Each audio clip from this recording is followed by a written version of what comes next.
Are we? We're good to go? Thank you, Doc, for joining us, and for those that are online for coming back for another session. We are wrapping things up as the results start coming in. But I welcome Doc up here. If you want to introduce yourself, the organization you're with, and Dr. Saleh Al-Amin, I'm a local family physician here in Dearborn. I'm involved with few organizations, Doctors Without Genocide, and also as a Lebanese American. We're very much involved in this elections, although we don't think much will happen. Much will change, at least in the Middle East. But for us in Dearborn, it's a pivotal moment, I think. I think after seeing like a year of genocide, our voices basically sometimes unheard and sometimes even ridiculed by the Harris administration. I think we're going to see what the community is going to say, what the Muslim vote and the Arab vote is going to be. In Doctors Against Genocide, I know you've done a lot of great work with them. They're a great organization, great entity. I mean, the past year, it seemed like the Democrats really didn't take seriously the community positions and concerns. And how was that received on your organization's end and with your membership in the communities you serve?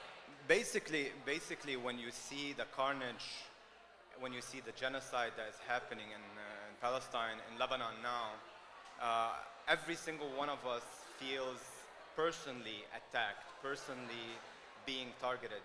And so it hits close to home. And as Americans, we know that this war would not go for a year and would not be as brutal as it is in Lebanon if it wasn't for the current administration. And also Trump didn't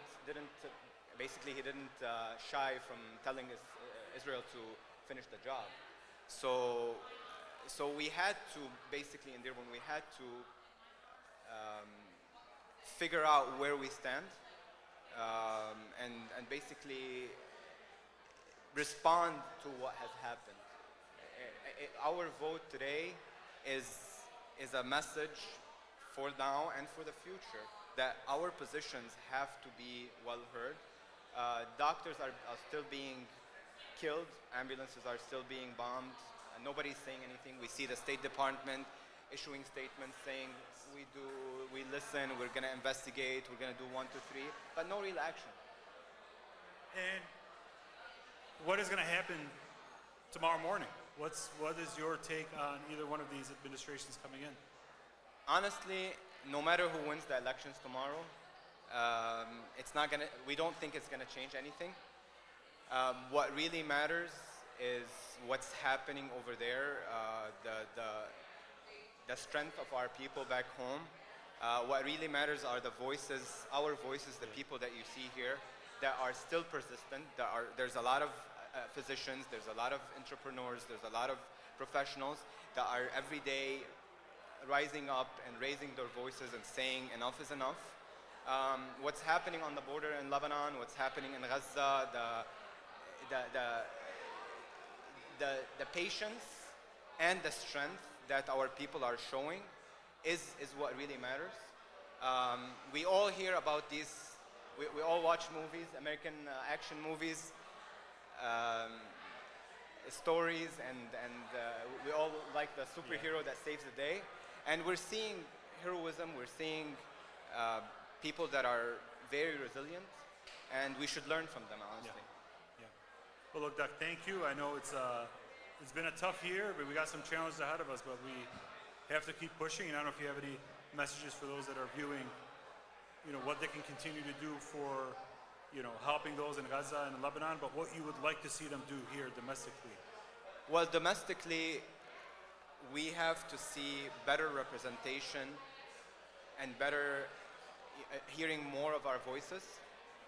We have to see the administration, whatever it is, and Michigan could be that, that difference that causes one candidate to win or lose the election. So we hope that in the next election, the Arab and the Muslim votes is heard, that issues are truly addressed and not just brushed under the table or fake promises. And we hope that we see a real change, inshallah. Thank you. Thank you, Habibi. Thank you, Appreciate Doc. it. Thank you. Appreciate everything you do. The results are still coming in. There's a few people in there that we'd like. Can you send Mo B Baidoun? Is he?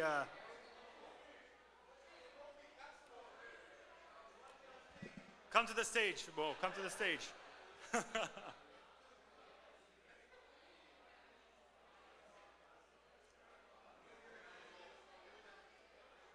I know.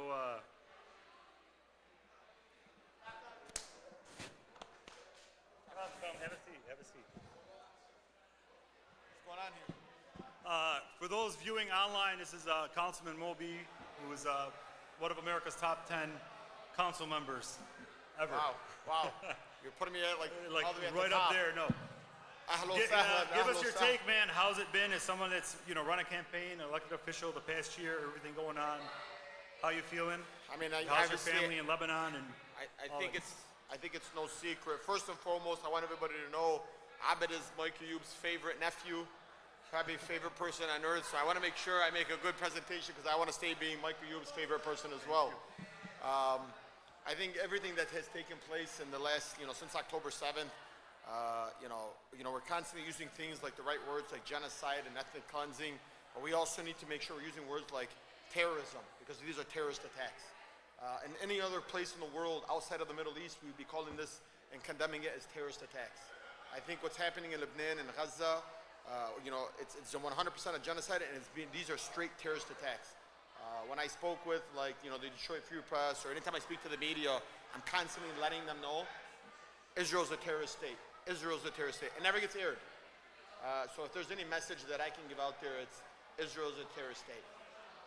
I think, related to that, again, we got a lot of people viewing the importance of local races. A lot of people are focused on the presidential race across the country. You're a local elected official. You work on things that impact us probably more directly than the president does. Send a message. How important are these local races? And also, if you can, what persuaded you to run for a local race when you young in your career? Look, it's without a question. I can tell you one of the reasons why I ran was, my father worked for the UAW many years, very little English, wanted to get a permit, and had no way of communication. Nobody was taking his calls. Nobody really took him serious, and I felt so much that it was this Arab American that was going out there and asking for the assistance and the help, and he was constantly having the door shut on him. There was actually a time where I had to go in there and I said, why are we treating like second-class citizens? Like, the gentleman wants to pay, my father wants to come in here, pull a permit, and fix his roof. And that, to me, resonated. And I said, never again can my father here live in America, in Dearborn Heights, in Dearborn, be treated this way, let alone any other Arab American. Today, I can tell you right now, somebody like myself, I don't do this, to put my nose up in the sky. We do this because you can take me into the backyard, sit me down, and say, these are our issues. And we can continue to tackle those issues for, people in our residence, regardless of, your race, your color, your ethnicity, your religion. Coming what Dearborn was and what Dearborn Heights was 10 years ago and where we are today, anybody can get that assisted today. Thank you. And really, Abed, you had a lot to do with that. Thank you. You paved those ways for many of us. Thank you. So, no, I appreciate it. If you got any final message on things, let us know. But we are going to send people your way to get some advice on running for that local office. I think it's very important. Keep up the great work you're doing. Love you, buddy. Thank That's you, man. it. God bless so you. Thank Habib. you. Thank you.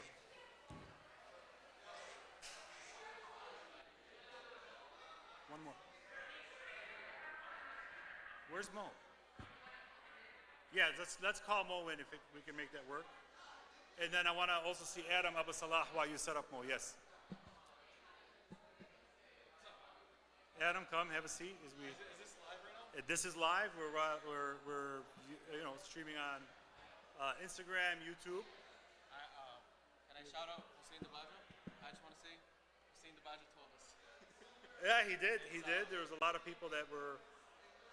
How you feeling? I mean, it's it's definitely a different type of election night. It's not something that's. Yeah, I mean, going into this, obviously right now with what's happening strong leads in different states where there's a heavy Arab and Muslim population, where they could have made the difference, including right here in Michigan. And, you know, for me, it's like Democrats could have easily avoided this. Democrats could have had a very good night tonight, and they could have easily avoided this if they would have just recognized human rights for the children in Lebanon and Gaza. And that's something that they refuse to do. This is also something that we've been warning them about for over a year. I wouldn't say it was a threat, it was a warning that if you guys are going to lose, if you guys don't recognize these basic human rights, and they didn't. And we're seeing numbers tonight, not only in Michigan, but in Pennsylvania, in Georgia, where again, Arab and Muslims came out in record numbers, and we're seeing that. So my thing to Democrats is, what happened tonight. What are you going to do to fix that for 2026 and 2028? You either expand your tent or you're going to continue to lose moving forward. Now, you're not saying this as somebody coming from outside the party. I've known you for a number of years. Even though you're still young, you've had a lot that you've fulfilled and you've accomplished. Give the viewers a little bit of your background from your experience. Yeah, so I've been organizing in the Dearborn community, in the Southeast Michigan community for a few years now. I was actually a field organizer on Biden's campaign in 2020, where I focused on Arab American engagement. A lot of what we heard in 2020 is stuff that we're hearing today, but people were willing to vote differently today and say enough is enough. You know, I was having a conversation with somebody who was, you know, talking about, you know, you should vote for Harris. And they were saying something along the lines of, you know, we knew this about Biden in 2020. We knew he was a Zionist. We knew going into it, but we still supported him. And I said, look, at that point, we had seen 4 years of Trump, and we were very terrified of seeing another 4 years of Trump. But at this point, we've seen 4 years of the Biden-Harris administration. We've seen 4 years of the Trump administration. And for a lot of people, 60,000 people plus dead in Lebanon and in Gaza is much more scarier to them than a Muslim ban. There is no doubt that Donald Trump is going to be a terrible president if elected. He's going to be horrible, domestic, foreign policy, there's no doubt about that. I know that, you know that, and people in the Arab and Muslim community know very well what a Trump presidency is going to look like. We were terrified of a Trump presidency. I just don't think that Kamala Harris and the Democratic Party was as terrified of as a Trump presidency. And you know, I was talking to somebody earlier today and they said something. It looks like the Liz Cheney Democrats did not come out for Kamala Harris tonight. She could have easily avoided this. The Democratic Party could have easily avoided this if they would have just recognized basic human rights for children in Lebanon and Gaza. It's that simple. They came out with, you know, swap the vote. These last minute tactics, trying to get people in swing states to vote for Kamala Harris, to vote for genocide. And they were coming out with these tactics. For me, a very simple tactic, a very simple strategy for your campaign could have been stop bombing children. But Kamala Harris and the Democratic Party did not, you know, pay attention to that, and they just continued what they were doing. But for a lot of people in the Arab and Muslim community, enough was enough. You're under the age of 30 Yes. for a few more years. That particular demographic, that 18 to 30, is a big one. Absolutely. And it looks like they're coming out not really aligned with the Democratic as years past.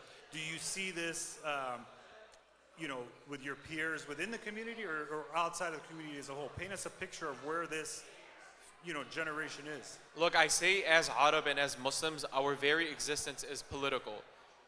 I was driving around Dearborn and Dearborn Heights today, going precinct to precinct. And I saw for the first time, and I've been involved for about 8 years now, this is the first time where I've seen so many young Arab and Muslim coming out and saying enough is enough. And look, you know, for a lot of people, we went and we voted for our congresswoman. So a lot of people probably voted for Trump or voted for Jill Stein and then voted, you know, for Congresswoman Rashida Tlaib. They went out and they voted for somebody like State Representative Al-Abbas Farhat. They came out and they voted for these people like Aaron Burns, but they were not willing to vote for the top of the ticket. This is something that I've seen with young Arab and Muslims right now, and to be honest, I don't see them saying, you know what, we taught the Democrats a lesson tonight, let's jump back into the Democratic Party. I think what young Arab and Muslims and organizers in the Arab and Muslim community want right now is that if you want our support back, there needs to be some serious conversations.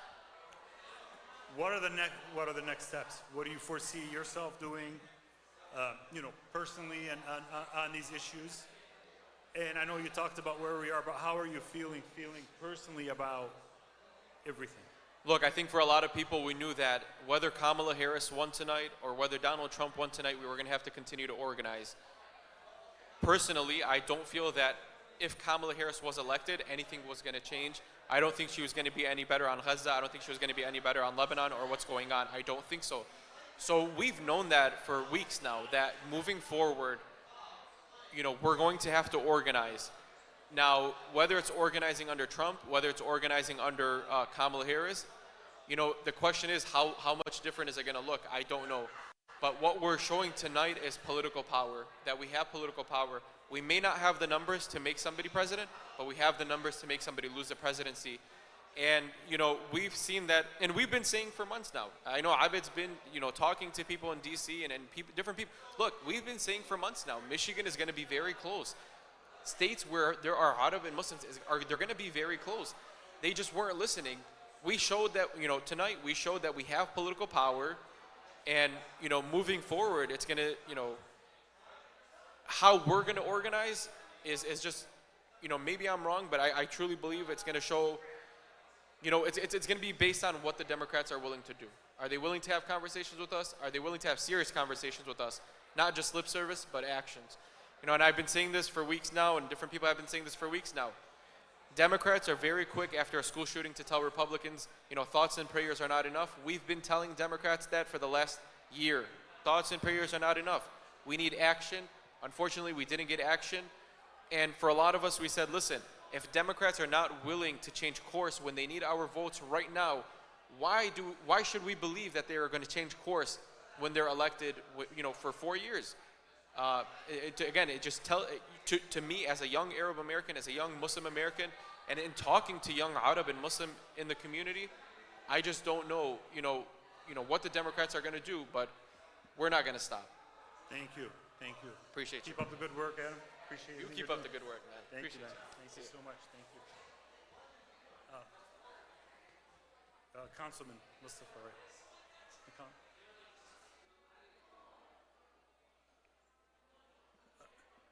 Yeah, come. I'm on stage, Councilman. So come up, Councilman Mustafa Hamoud from Dearborn. Yeah, you entered the zone where if I see you, I'm calling you up. So. Oops. What's up, Abed? How you doing, man? Nice to see you. Same here. Thank you. Look, we got viewers from across the country. We got a room full of our friends from Dearborn. It's an election night like we haven't experienced before. The feel, the vibe in here is completely different. It's not celebratory. It's more somber. I mean, I think a lot of people here know that no matter who wins tomorrow, we're not going to see much of a change, especially I was saying, I think what I've been telling a lot of people is I think we know that no matter who wins tonight, tomorrow's going to be kind of more of the same as far as Middle Eastern policy. So, it's funny, when you're a millennial, you kind of get used to the feeling of impending doom. So people have been asking me, like, how are you feeling? I'm like, well, the same as usual, unfortunately. So, I still remember in 2008, back when, Obama was running, it's like, yes, we can, and all that fun stuff. We used to have hope in this country.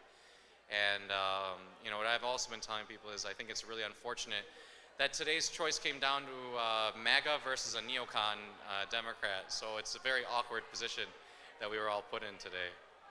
And, as I asked Councilman Beydoun, a few minutes before you were up here, paint us a picture on a local level. How'd you get into this? You ran at a young age, you're serving, you've committed yourself. How important are these local races, not only in the next 4 years, but upcoming next year? We have elections next year and in the midterms in many states. For our community members watching, what pushed you to get in at a young age to say, I'm going to serve, I'm going to run for this position? Yeah, it's interesting because I had a conversation about this with my dad maybe about a month ago.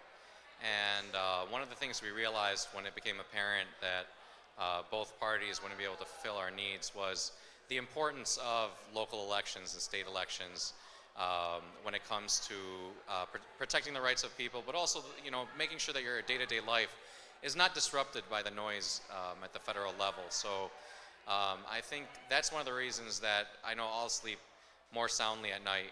I think we can even look at, for example, the Gaza protests, right? All around the country, these people face tear gas and issues from police. But if you notice in Dearborn, we didn't have those issues.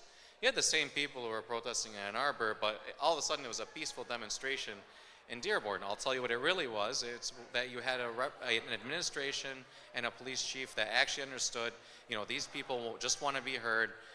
Give them their time to express themselves. This is what America is all about.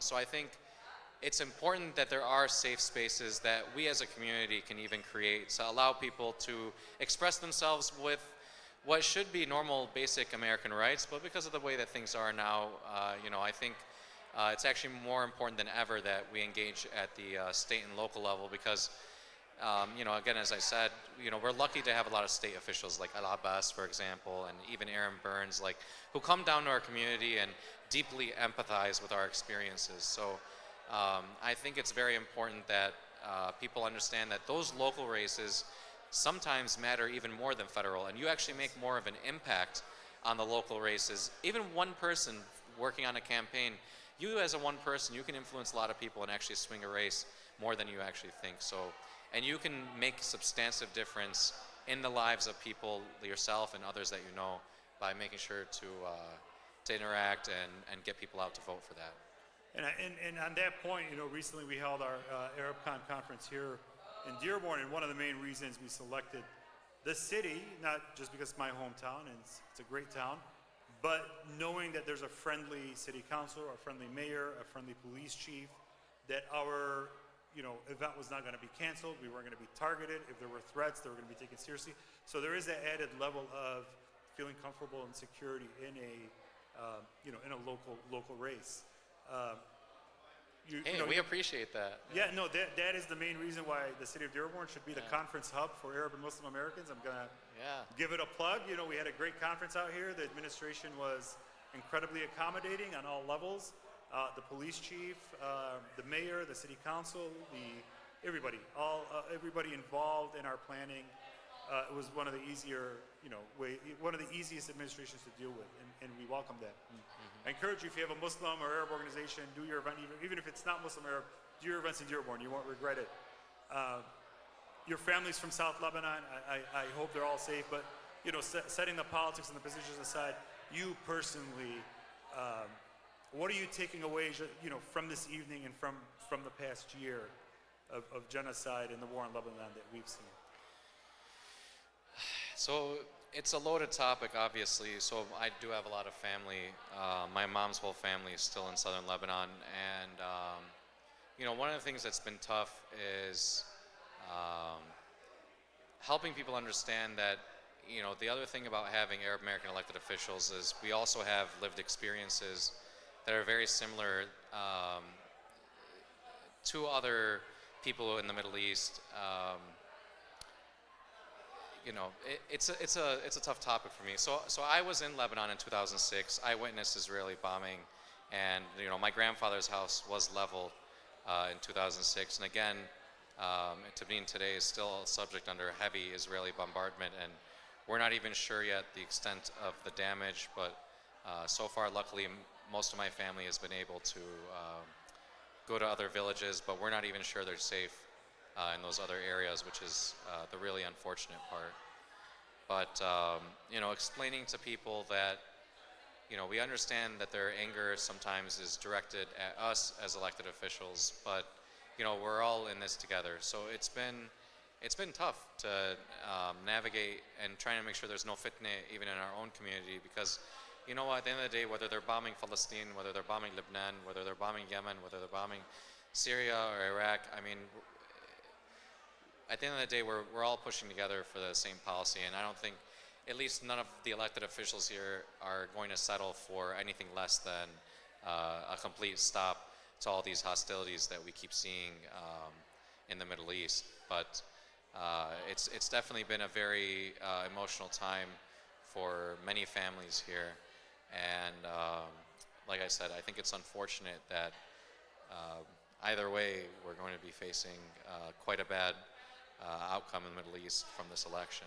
But we can hope that Netanyahu stops his bombing when the election is over, because that's the other speculation, is that this was all to influence the U.S. election. So we'll see.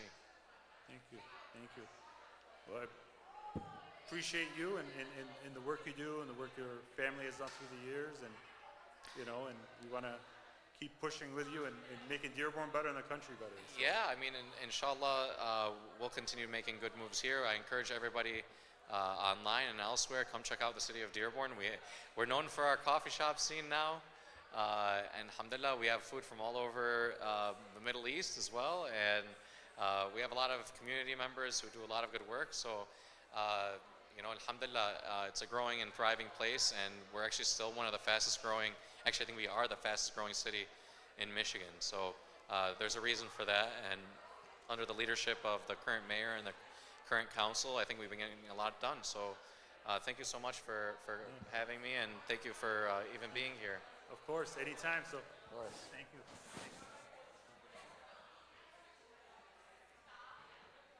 I think we'll take a break. You know, the results are. Oh, you want to end? We'll take a break, and then we'll come back for a few more minutes with some. Let us run the numbers, see if we can get Mo on, and then we'll thank you.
Hello?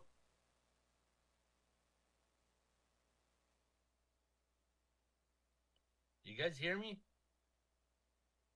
Valentina? You hear me? Can you hear us, Mo? بده بيقعد حدي. All right. Can,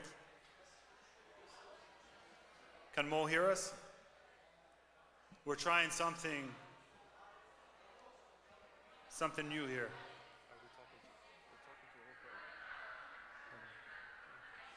He doesn't know you're on.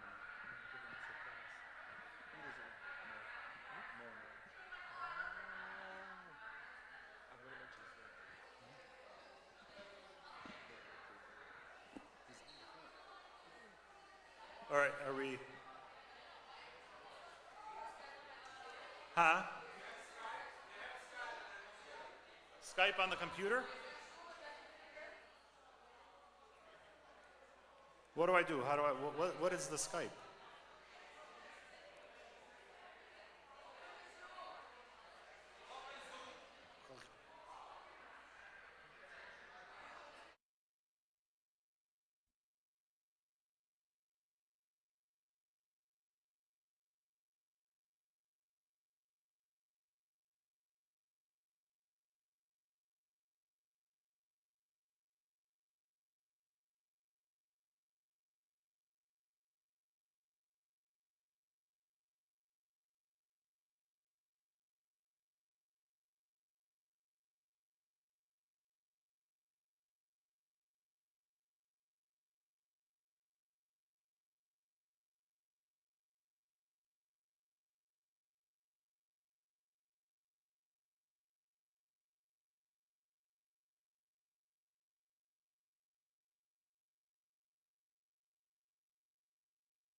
Mo on? I'm on the Zoom, yeah.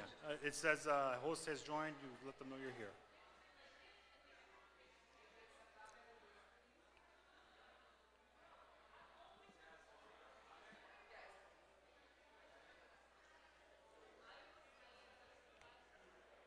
Hey. All right. This could be, if you want to talk about places,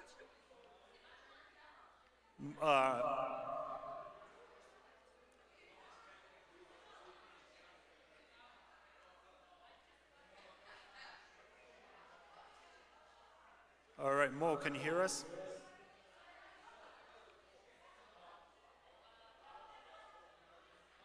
Mo, can you hear us? Yeah, I hear you. All right. Mo, I have somebody also up here with us that you may know, Mr. Mr. Hussein Dabaja, but we'd like to get your. Oh, my man. Send the best. Yeah, Mo. You got your credit card ready? So tell us, Mo, give us a breakdown. I mean, for folks that, I don't think you could see him. He's not on camera. His camera's off. But Mo, you should turn on your camera. There it is. There is Mo. There's we're doing this old-fashioned way. Mo, we wanna get your input on what's going on over here in Michigan. Looks like Dearborn. Looks like Dearborn might go red. Dearborn Heights just went red. Okay. Looks like Dearborn just went red. Dearborn's about to go red. Dearborn Heights just went red. Dearborn is red. Dearborn is for sure. Michigan trumps up by 200,000 votes. I don't want to say trumps up. I want to say that Kamala Harris is losing by 200,000 votes in Michigan. I don't want to say I told you so, but I told you so. But no, we don't want to say I told you so. But Mo, what is your what's your take on the numbers tonight? I mean, particularly around the Muslim vote, the Arab vote? What are some trends, some findings you can show? We ran an exit poll for Muslims with CARE, and the official results will come out tomorrow. But I think overall, she's coming in third, and the trend has been clear all year. Among, I think we got over 1,500 responses. Jill Stein wins 55% of the vote. That's been clear all year. ADC polls, CARE polls, she's just been winning the majority of the vote, and I think that's going to show in Dearborn, a lot of other communities around the country. And the scary part is that she's coming in third. She's not even placing second after, in most of the polls, she placed second, a close second after Stein, but it's like with the exit poll, with a lot of people who aren't, you're not the kind of people that answer polls regularly, but they will answer an exit poll. She's losing. She's coming in third, so that's scary. And I think that it's going to be very difficult. The last thing I would say, Michigan, she's down 6%, but they haven't started with Wayne County. Wayne County usually very late. That's the last county to count. So she's down. Sen is right. She's down significantly, in 6% in Michigan. But Wayne County accounts for the lion's share. The real problem is in Pennsylvania, because she's 150,000 down, and they're I think at 89% or 90% of the state. I think he's going to steal Pennsylvania, and if he does, I don't see how there's a path to victory after that.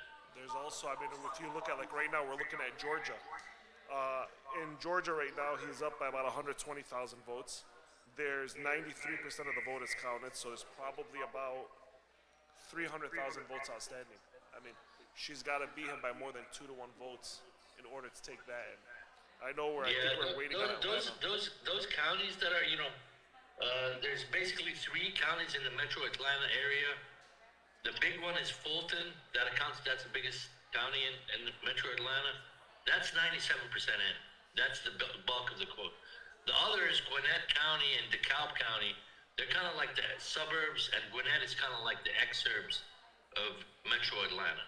So there's a lot less vote a lot less blue votes in those counties than there are in Fulton County, which is, it's kind of like Philly. So I don't know. Georgia seems like it's going to be very rough. But that was going to be okay. That was always the plan. He was going to win Arizona, Georgia, and North Carolina. She was going to take Nevada, and Pennsylvania was, Michigan and Wisconsin. If he steals Pennsylvania, that's really the surprise.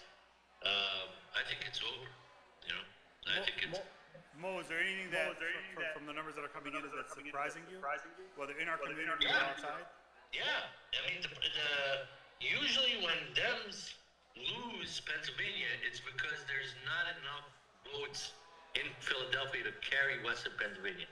So, think of Pennsylvania kind of like Philly's like Detroit, right? There's a lot of blue votes, a lot of African-American votes. And then you have to rack up enough votes in that county, like Wayne County, and so that you can overcome the rest of the red counties and that's the same in Pennsylvania. Western Pennsylvania is mostly red, except for Allegheny County, which is Pittsburgh, but most of it is red. So you got to get enough votes in Philadelphia. And when Dems have lost in the past, it was because of weak turnout. There's actually record turnout.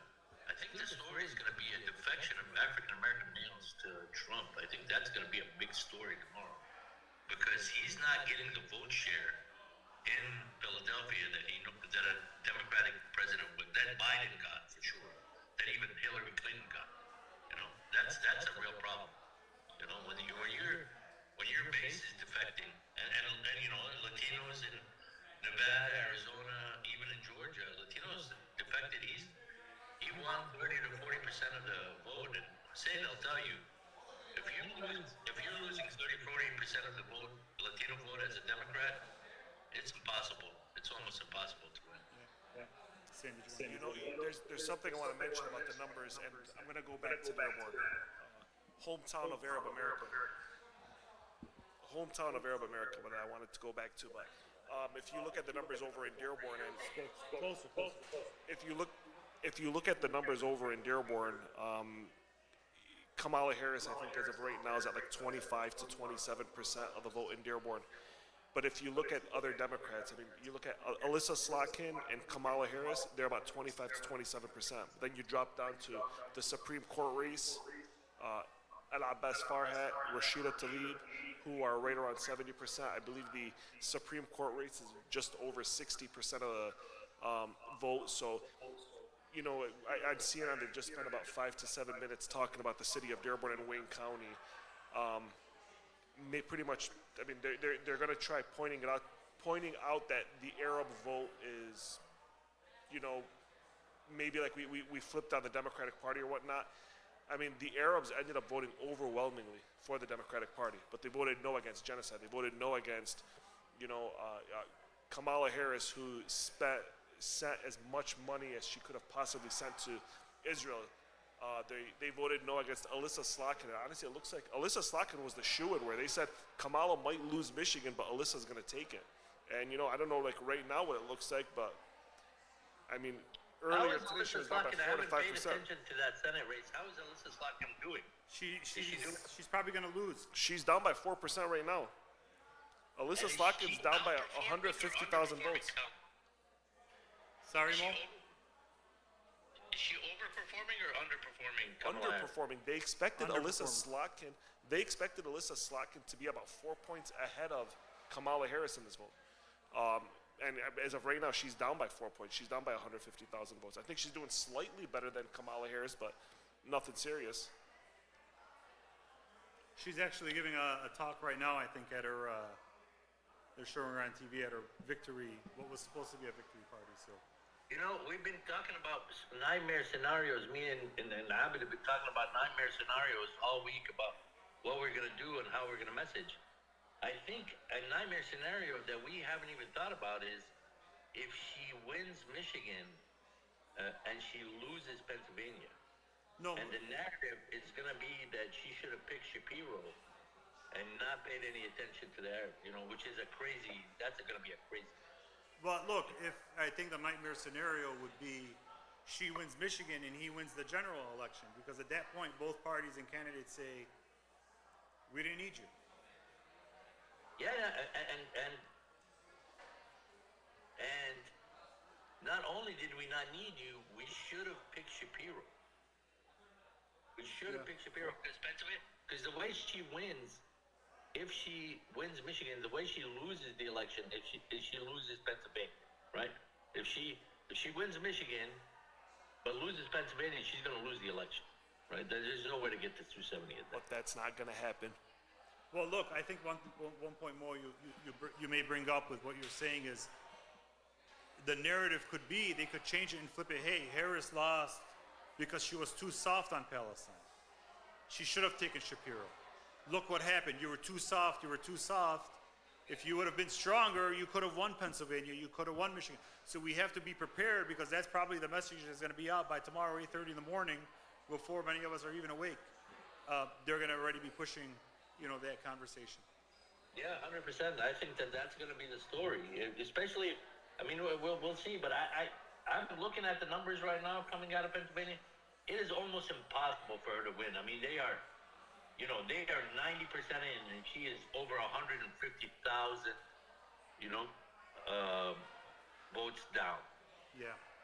You know? Mo, I think you're looking at I'm just looking at this off of my phone. What are the largest counties in Michigan You're that have breaking not? up. We'll talk closer. Mo, what are the biggest? What are the largest counties in Michigan that have not been counted? If you're looking at it on your end, has Macomb been counted? Can you say that? Can you ask me what? Say this. Has Macomb been counted? Macomb has not been counted. Macomb has not been counted. I'm looking now. Macomb's out. I mean, Wayne is the big outstanding. How about Oakland? It's a little bit, not much. I mean, that's we're only 50% in. 50% in usually comes from the smaller counties up north. They come early. Everybody votes early. They tally early, and they're small. And in Michigan, it basically starts up north and works its way south, like the vote tallies. the counties up there are smaller, people vote earlier and they tally earlier. And then the last is always, usually Wayne is the last to report. You guys know that. Yeah. Mo, before we let you go, because we gotta get some ads cleared so we get ready. When do you think we'll have a winner? What's your view? She's now down 175,000 in Pennsylvania with 88% in. So basically, Mo, we're asking you: are you going to be the first to call it? She loses Pennsylvania for sure. I don't think there's no way that she can come. I mean, Pennsylvania, there's no map. Hussein knows this. There's no map. If you lost Arizona and Georgia, she's losing Arizona right now. She's gonna certainly lose Georgia, lose North Carolina. The plan is a blue wall or nothing. And if she loses Pennsylvania, that's the biggest state in the blue wall. Yeah. You know what? Looking at this map that San has pulled up, it reminds you of the Minnesota would have been nice map because it's a lot of red. It's a lot of red. It's a lot of red. So, well, thanks, Mo. We'll, if things get crazy, we'll call you back. But you guys, if you don't know, Mo has been helping ADC and community organizations for a couple years now, leading election efforts across the board. So, this is his Super Bowl, and I think he's gonna get some sleep for the rest of the week. So. And Mo also owes me a meet. Well, I'm gonna come if she wins Michigan.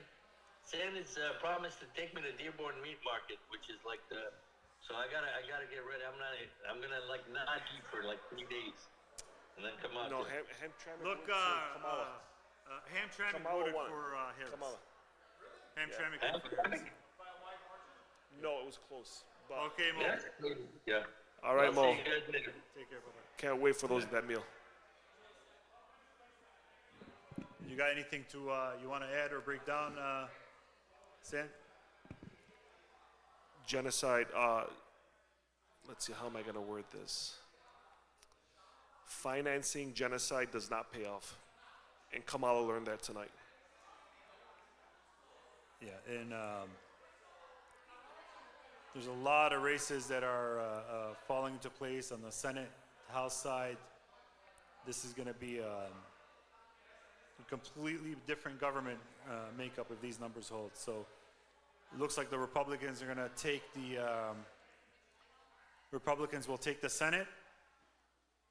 So that probably means Clarence Thomas retires sometime in the spring if Trump wins, and you'll start seeing their maneuvers come into place. So things are going to start playing out probably, starting tomorrow. So, San, you got anything else you want to add before we cut this? No, that's it. We'll wait till the final results come out. Thank you. You're welcome. Thank you. Thank you, San. Thank you, Mr.